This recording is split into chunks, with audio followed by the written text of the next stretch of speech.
cuerpo de Cristo resucitado posee dos características. Es el mismo cuerpo que tenía Cristo en su vida mortal, y las llagas de las manos y de los pies son su DNI. Así se muestran los apóstoles: mirad mis manos y mis pies, soy yo en persona. Pero posee unas cualidades nuevas. Se presenta entre sus apóstoles sin llamar a la puerta, o adquiere la apariencia de hortelano o de caminante. No está sometido ya al espacio y al tiempo. Estas dos características es lo que se denomina un cuerpo glorioso. Es el mismo cuerpo, pero ya fuera de nuestras limitaciones, las limitaciones de este mundo. A lo largo de los 40 días de la Pascua, el Señor, a pesar de tener un cuerpo glorioso, espiritualizado, sin embargo se hace sensible a los apóstoles, se les aparece. Y esto tiene fundamentalmente dos razones. En primer lugar, para confirmarles en la fe. Les regaña un poco porque no han creído los testigos de la resurrección, y va a confirmarles, a que comprueben. Y quizás sintamos un poco de envidia de esos apóstoles y pensemos que si a mí se me apareciese el Señor y me ofreciese sus llagas, y como a Tomás me permitiese manchar mis dedos en la sangre de su llaga de la mano derecha, pues creería. Incluso podemos pensar que Jesucristo está jugando con nosotros, con los hombres, a una especie de escondite un tanto cruel, porque ese juego en el que uno se escondía y los demás tenían que buscarle, Dios lo practica perfectamente. A Cristo no le ve nadie, y por tanto es muy difícil, un escondite muy difícil, y además es muy severo, porque solamente se salva el que termina encontrándole, y nos parece que es un asunto casi sobrehumano. Bueno, esto evidentemente es un pensamiento distorsionado, no es correcto. Por eso nos conviene entender a fondo el porqué del cuerpo glorioso de Cristo. ¿Por qué Cristo no ha resucitado con un cuerpo como el nuestro? Con el mismo cuerpo con que Lázaro resucitó. Es decir, Lázaro, el hijo de la viuda de Naín o la hija de Jairo, fueron resucitados por Jesús y dieron como un paso hacia atrás. Volvieron a la situación anterior a su muerte. Recuperaron el cuerpo que tenían entonces.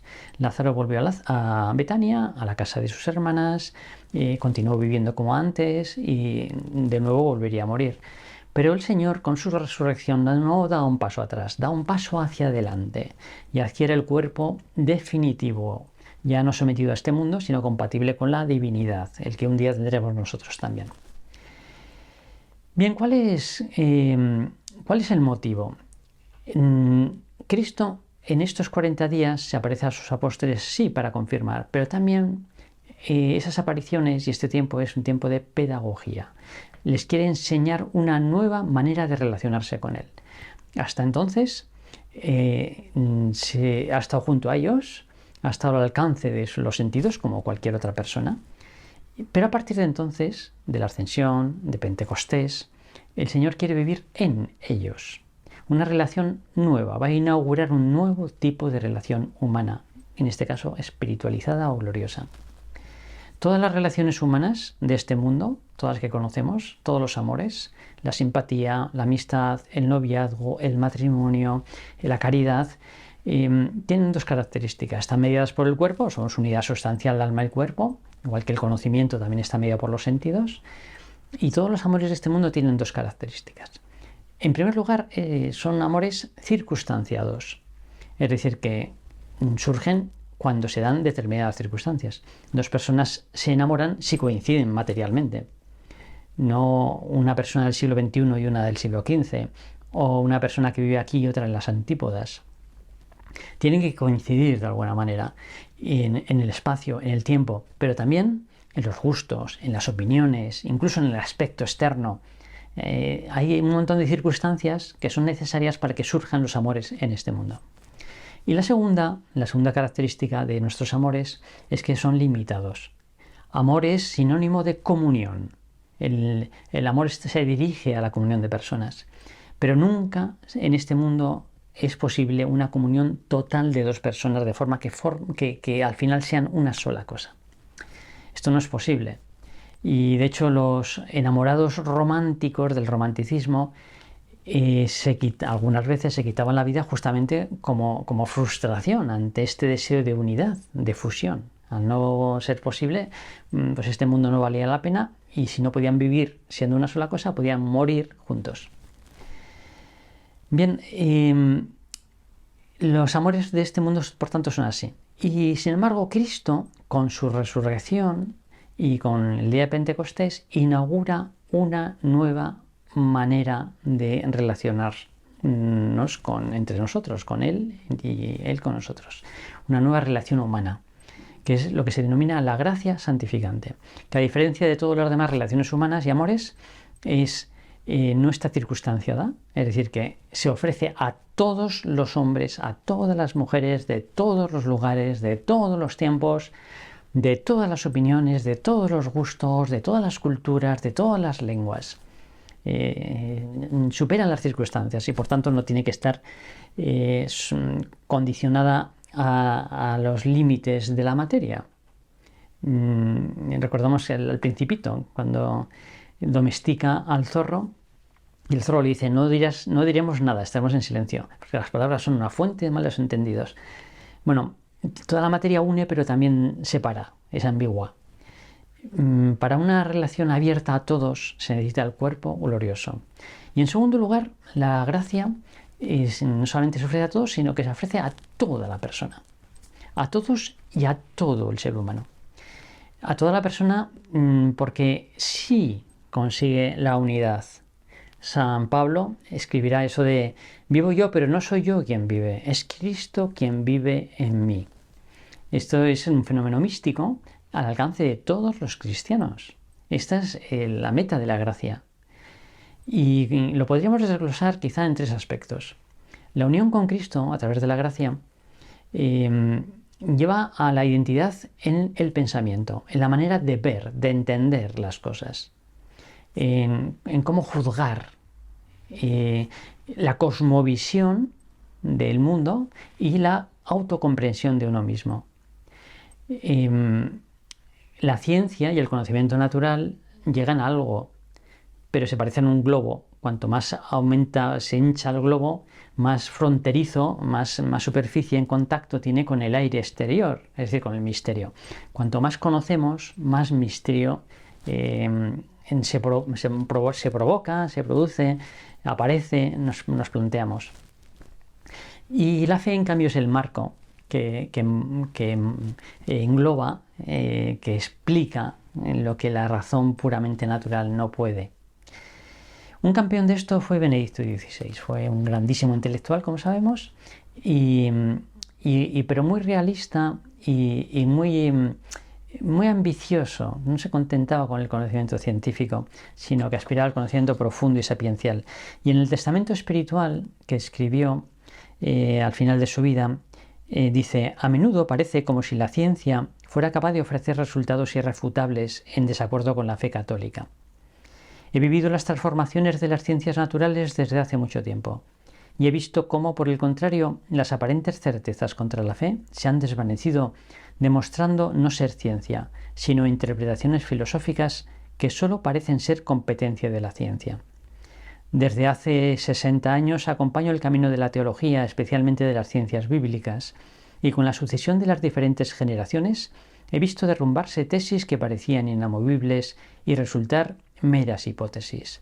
He visto y veo cómo de la confusión de hipótesis ha surgido y vuelve a surgir lo razonable de la fe.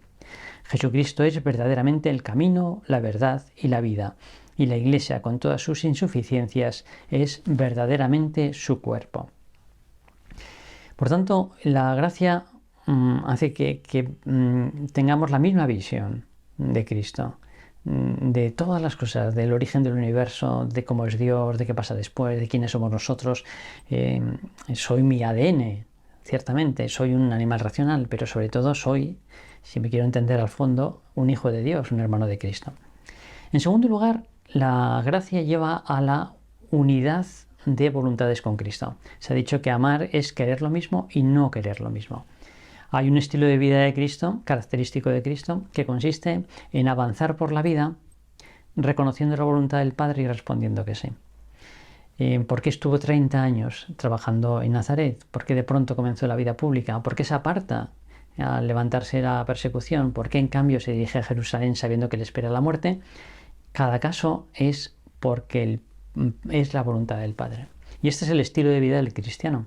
Cuando se vive de esta forma, la identidad de voluntad es querer lo que Dios quiere, es la meta de la vida. Y lo que en concreto ocurra pierde el protagonismo. No es indiferente, no es lo mismo que vaya bien o vaya mal, que haya salud o enfermedad, pero no es lo protagonista. No estamos para eso, estamos para compartir con el Señor todo aquello.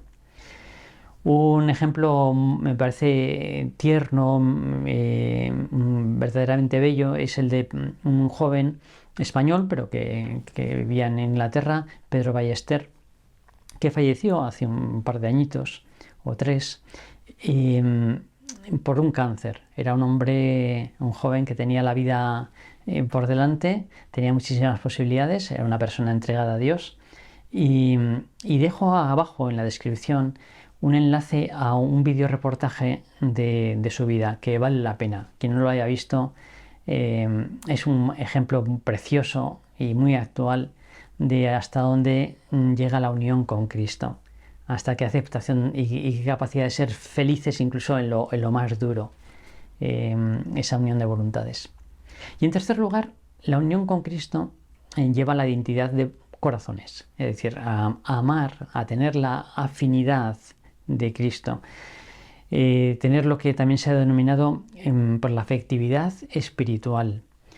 Generalmente las cosas nos producen alegría o tristeza según nos afecten bien o mal, pero tener los sentimientos de Cristo es sentir por ellas alegría o tristeza según sean objetivamente buenas o malas, verlas como las ve Dios, no por interés, no porque me afecten a mí, no llevando una vida céntrica, no entendiendo las cosas únicamente en cuanto afectantes, sino en sí mismas. Y concretamente esto lleva la posibilidad de querer a los demás a todos por su dignidad. También a los enemigos, también los que me resultan antipáticos, también a los que no conozco. Por eso el mandamiento nuevo de amaos los unos a los otros como yo es un fruto madurísimo de la gracia. Nos permite amar más de lo que naturalmente se podría. Un caso muy querido para mí es el de Julián Campo, que era un joven que vivía en Marbella pues muy bien, muy cómodamente, y un año quiso hacer el Camino de Santiago, sintió en esos días que Dios le pedía hacer algo por los demás, no sabía qué, alguien le había hablado en el camino de Madre Teresa, que todavía vivía. Cogió el avión, fue a verla para consultárselo, comenzó allí una temporada de ayuda a las sisters, a las hermanas de la caridad, y contaba cómo el cuidar a los leprosos y a aquellos moribundos le producía verdadero rechazo, sentía repugnancia, y que una de las monjas que les acompañaba le decía: Julián, procura ver a Cristo en este enfermo. Y Julián decía: pero sister, ¿cómo voy a ver a Cristo si huele fatal? Dice: Julián, reza, pero si no sé rezar, si no sabe rezar, entonces reza. Y Julián aprendió a rezar y a reconocer a Cristo en aquellos hombres.